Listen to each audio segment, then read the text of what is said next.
का ते म्हणतात ना, काम काय दिसत नाही आणि हात काय ग बसत नाही म्हणल्यासारखं झालंय. बायकांना घरातलं पण भरपूर काम असते. तसंच म्हणलं चला हे पापड्या आपल्या कुरवड्या उन्हाळ्या कामाला सुरुवात केली आहे, तर म्हणलं आता फराळीचं अगोदर करून घ्यावं म्हणून बटाटे उकडून त्यामध्ये साबुदाणा भाजून त्याची असे मिक्सरमधनं बारीक करून चाळून लाल तिखट मीठ जिरे टाकून असे पापडे केलेले आहेत.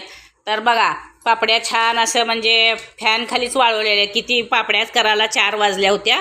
मग ते म्हणलं आता नंतर ना पण तळून बघावं म्हणून एकादस पण आहे म्हणले चला 4 पापड्या तळून बघा. चांगल्याच असं फॅन खाली वाळवून कडक झालेले आहेत. तर आता आपण पापड्या तळून बघूया.